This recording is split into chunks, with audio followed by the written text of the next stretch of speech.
everyone, and welcome to another installment of Ascending Voices. This week we're going to be talking to Charissa Hector, who is the head of HR for BMW South Africa.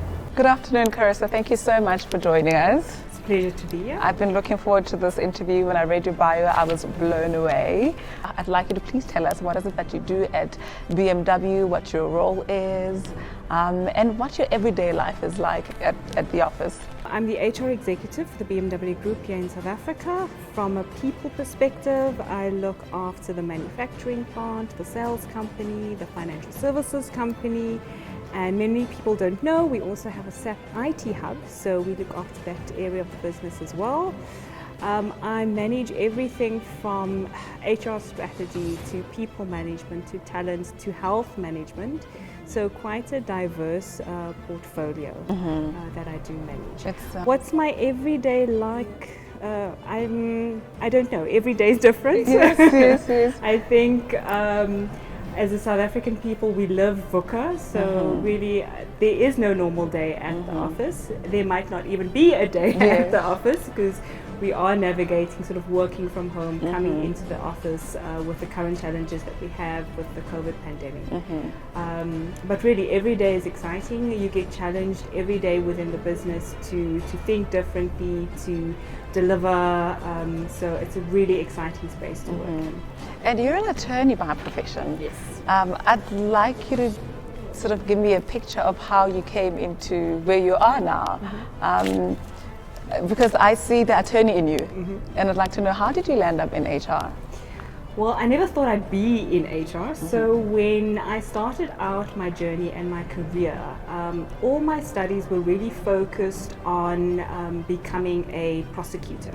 So I wanted to work for the state. I wanted to work in the sexual offences court, domestic violence, and mainly because I wanted to be an advocate for women and children. So I wanted to be an advocate for people that I believe their voices had been silenced or broken.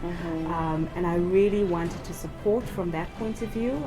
Unfortunately, when I graduated, there was no space in the state at the time. So I found myself in banking. Oh, wow. And banking is a fantastic sector to be employed in. And I started out in credit risk. So it really gave me a good understanding of business. And just the challenges within business. And I looked after different portfolios like the wine industry, the farming industry. And it really gave me an understanding of how you can rehabilitate businesses. What are the challenges within business? And I spent 10 years in banking. And also within BMW, within the BMW Group, with financial services. And about 4 years ago, because I have also a real passion for people, labor relations issues, the CEO, Tim Abbott of BMW, gave me an opportunity to manage the industry negotiations. So amazing. Every 3 years we negotiate collectively as an auto industry. And that was the first time in 2016 we negotiated a industry agreement without a strike. Wow. And congratulations. Thank you. And the CEO said, well, don't you want to just stay on? You have such a passion for people and what you do. And he just thought that it would be a good transition from going from legal into HR. So I'm back to where I started, I feel, in my career, being an advocate for people. And I love what I do. I'm passionate about what I do. I'm passionate about people, young talent, growing talent, developing talent, and it really drives me to just give more and bring more to the table. Wow, I can tell, because I can tell you it is not the easiest thing, negotiating with people on the other side, especially as far as unions are concerned. It takes a very special quality, in a person to be able to be successful in that environment. And how did you achieve that? Well, I think it's very important that you have to be able to understand where they're coming from. There has been for many years this big divide between unions and management, and a lot of it is historical. But I think if you give understanding and you are understanding and empathetic of people and what their challenges are, you can slowly start to build that bridge and repair that trust relationship between unions and management. And I think it's really very important because the people that work for us some of them have been with us for 30 years. Some of the people in our plant environment have been with us from the very first car that is rolled off the production line, and they really do have an understanding of what works for our business. So it's really important that you engage, and that you engage meaningfully, and that you engage to have impact. Wow. What else did you wish to see for other women? For example, did you believe that if you could do something, everybody else could do it? Because I know, growing up, we tend to want to reach certain heights. Did you have this belief that, this is what I believe that other people can achieve as well? And what is your wish for other women in South Africa? Well, I think, I grew up on the Cape Flats in Cape Town, so it comes with many challenges like gangsterism, drugs. And for me, I was very focused on what I wanted out of life. So I had a vision for my life. As I said, I wanted to be an advocate for people. And I really believed that with dedication, I could get there. It does take a lot of discipline because you have all of these influences around you, and it's so easy to fall into certain traps within that kind of difficult environment. But I'm here today, and I'm also here to say to other women who are and young ladies that are growing up in similar circumstances, it can be done. So for me, it's for our young ladies and our women to set themselves a goal, to really work towards it, and to be focused on it. And it is achievable. Yeah. The motor industry is historically known to be very male dominated. But I must say I'm very impressed with what's happening at BMW. I see a lot of women heading up departments. And how were you as BMW able to attract such talent and nurture it and get women to be in positions that they are? Well, I think for me it always starts with the willingness. So when I took over the role 4 years ago, we really sat down as a board and we said, transformation and diversity for us makes business sense. You need to have that diversity of perspective within your organization and that balance. So for us, when we look at talent and bringing in women within the organization and other diverse groups, because diversity for me is about cultural diversity, it's about age diversity as well.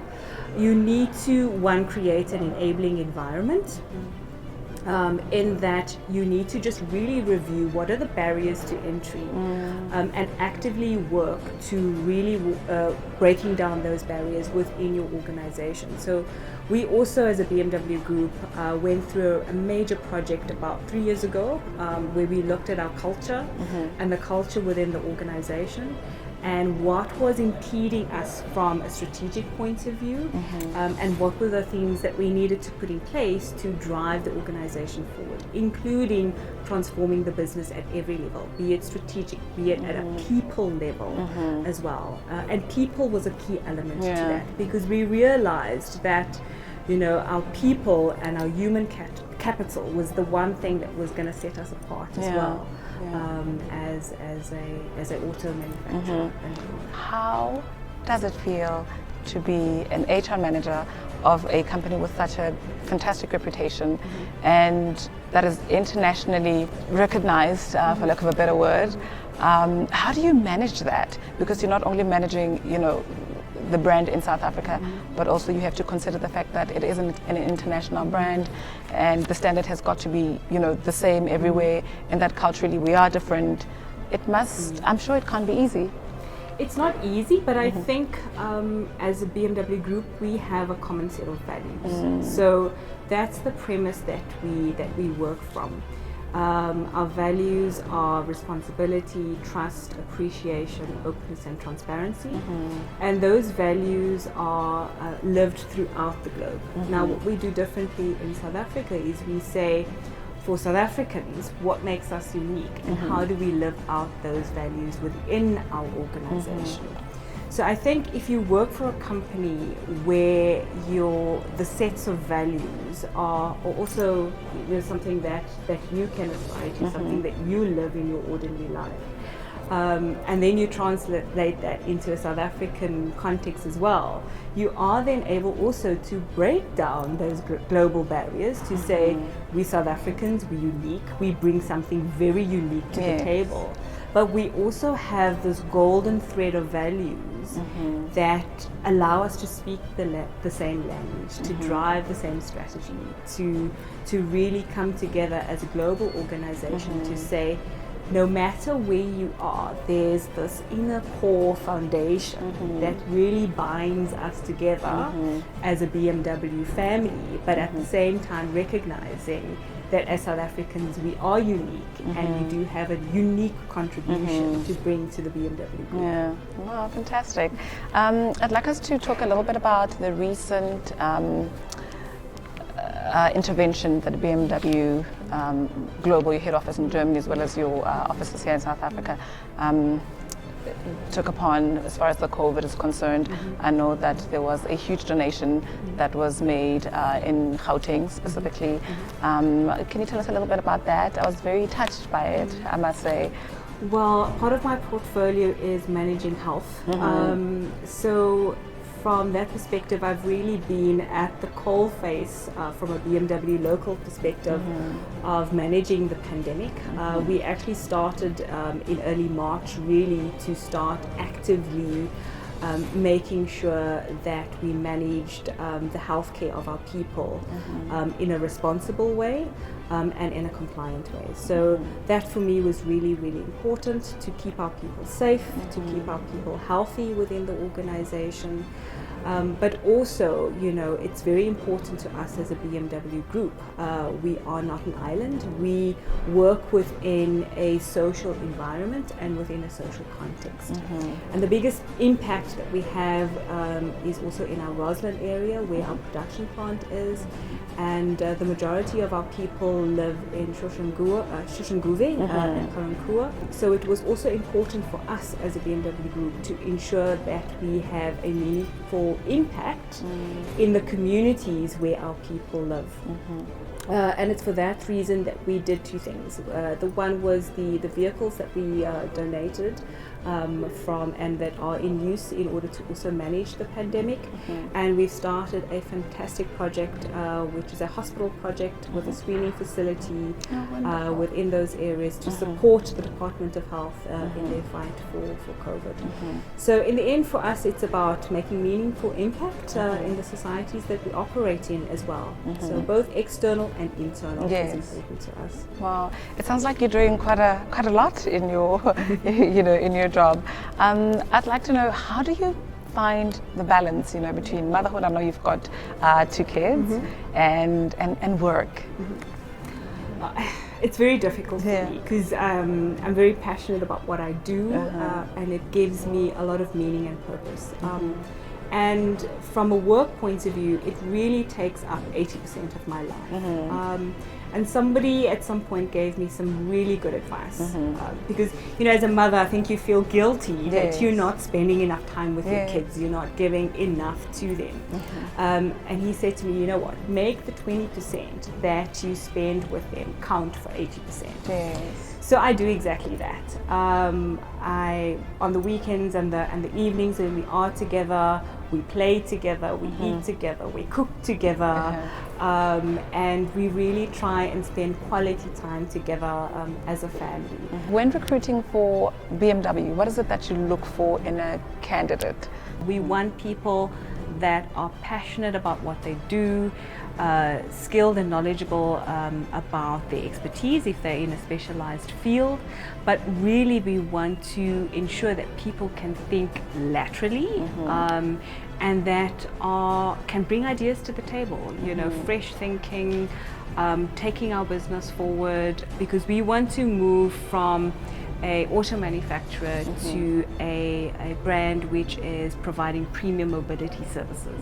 That means that we need to start expand and thinking outside of our traditional model, and we want people within our organization that can really think laterally as well and take us there. It's so really inspiring to talk to people who love what they do, you know, because they've got such a, like you said, a great sense of purpose. Yes. And it's very easy to draw inspiration and happiness and live a full life because, you know, you spend so much time at work, and if you're happy and you're loving what you do, you can really only live a fulfilling life. Absolutely agree. For the country as a whole, what do you wish for? What is your hope, say, for the next 10 years?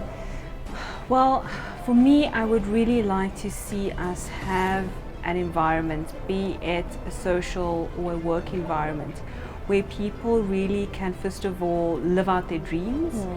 It's an enabling environment, it's a nourishing environment, and a space where there is opportunity for people to just bring their whole selves, be it to government sectors, to what they do, to the teachers that are really looking after our kids while we're trying to manage pandemics. It's really for us as South Africans to bring our whole selves to whatever we do, because we are a resilient, dynamic, diverse population, and we can only, if we bring all of that together, we can only move forward as a country. Right now, I saw in the news yesterday that we've got one of the highest recoveries of COVID in the world. How does that make you feel? Well, for me, I think personally, I didn't expect us to have one of the highest recovery rates. When I started out looking at it, we have such a high level of comorbidity within our population, and I see it as well within BMW. But I think it goes back to, as South Africans, I think we are so resilient. I think we exposed to such a lot within the environments that we live and work, that we have, prior to the pandemic hitting us, built up quite a high level of just natural resistance within our bodies and the way that we live. So I think I'm really proud as a nation how disciplined we've been in terms of ensuring that we comply with the regulations, but also the self-discipline that we've also employed in our everyday lives. I'm also very proud and encouraged to see that we are taking it seriously as a country, and that we are managing to the best of our ability, and we're seeing a lot of recoveries. You know, I speak to my friends quite often overseas, and they're also impressed with how we've handled it. Now, a bit on the lighter side, I would like to know, how do you relax? How do you switch off? How do I switch off? Yes. Well, I generally on the weekends I run.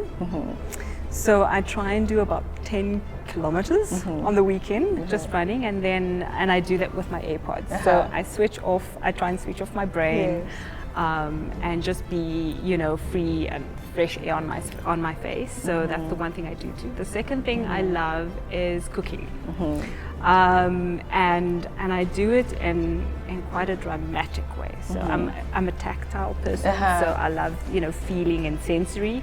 So I cook with music, and I have a themed cooking day. So if I was doing Italian, I'd be listening to Pavarotti whilst making pasta, and my kids are my taste testers, so whilst I'm cooking, they're always saying, "Mommy, taste tester, taste tester." Yes.